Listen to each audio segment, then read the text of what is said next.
Now today we are starting from the second paragraph of features of a constitution. पहले वाले video में हम लोग ने कॉन्स्टिट्यूएंट असेंबली के बारे में पढ़ा था और कौन कौन से ऐसे फीचर्स हैं हमारे कॉन्स्टिट्यूशन में जो दूसरे के कॉन्स्टिट्यूशन से अडॉप्ट करे गए हैं. Four main features are there. Just go through a quick revision before starting this video. Now we will start from here. Since India adopted her constitutions, many changes have been made so far due to the changes taking place in political, social, cultural and economic field from time to time. अब जो हमारे constitution है वो कब adopt करी गई थी? 1950 में. तो 1950 से अब तक कितने बदल गया है हमारी कंट्री. कौन कौन सी फील्ड्स में बदला है? बहुत सारी फील्ड्स में बदला है, like politically, socially, culturally, economically. तो ये सब चेंजेस हैं जो टाइम के साथ हुए हैं. तो अगर ये चेंजेस हुए हैं तो उसके हिसाब से हमारी कॉन्स्टिट्यूशन में भी तो चेंजेस लाने पड़ेंगे. उस हिसाब से हमारे को न्यू लॉज बनाने पड़ेंगे. तो अगर हमें कुछ मॉडिफाई करना है कॉन्स्टिट्यूशन में तो एक प्रोसीजर के थ्रू होता है और उसको बोलते हैं अमेंडमेंट. अमेंडमेंट कैसे लाया जा सकता है? An amendment can be defined as a change in provisions of the constitution through an act. किसी भी एक्ट या प्रोसीजर के थ्रू अगर हम कॉन्स्टिट्यूशन में प्रोविज़न या मॉडिफिकेशन करते हैं उसको हम बोलते हैं अमेंडमेंट. और अमेंडमेंट तभी अप्लाई हो सकता है जब वो पास हो by both houses of the parliament और अप्रूव हो बाय द प्रेसिडेंट. मतलब दोनों हाउसेस ऑफ पार्लियामेंट उसको पास करे और प्रेसिडेंट अप्रूव करे. तो मतलब हम लोग को टोटल में 3 लोगों पे डिपेंडेंट है amendment. Now when our constitution was adopted it had 395 articles and 8 schedules. उसके पास 395 आर्टिकल्स थे और 8 स्केड्यूल्स थे.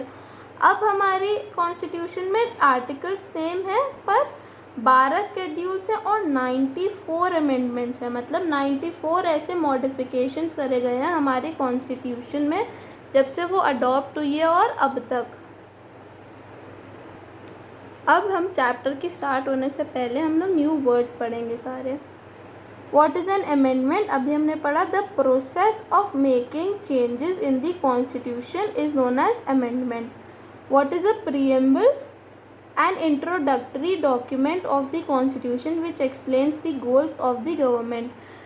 कॉन्स्टिट्यूशन का एक वो इंट्रोडक्टरी डॉक्यूमेंट को हम बोलते हैं प्रीएम्बल, जिसमें वो एक्सप्लेन करता है जो कॉन्स्टिट्यूशन के गोल्स हैं और क्या गवर्नमेंट का रोल है.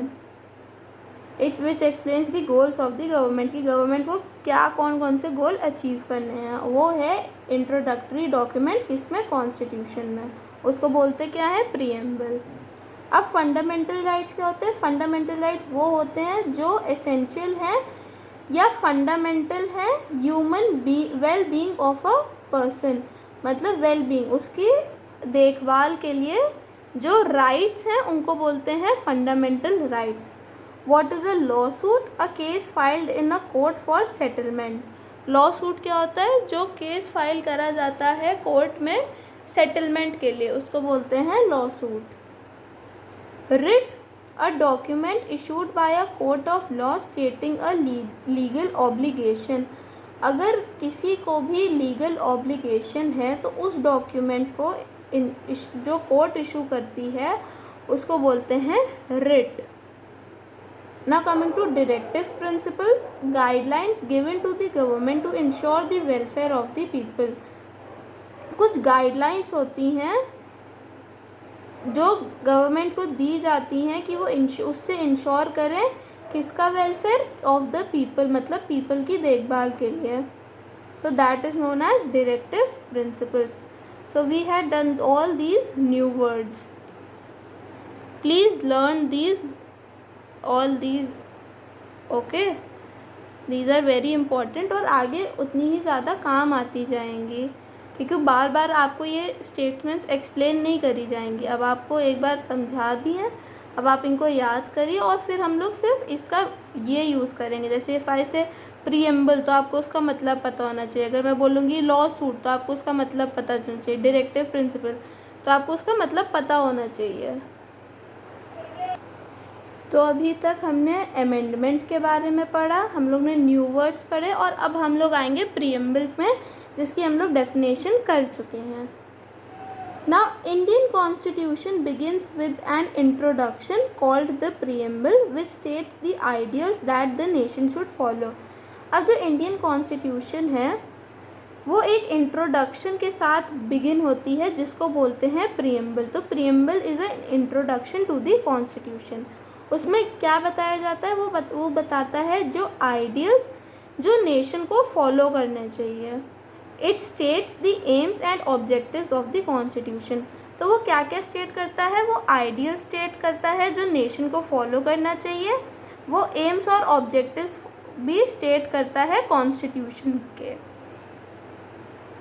इट दस depicts the hopes and aspirations of the people in India. तो वो क्या डिपिक्ट करता है कि hopes and aspiration of people in India. Every government must keep the main principles of a constitution in mind while framing the laws. अब हर government को जो basic principles हैं कॉन्स्टिट्यूशन के, उनको मन में रख के तब एक लॉ बनाना चाहिए। लॉ हमारी कौन बनाती है, parliament. Now let us read about some of the principles.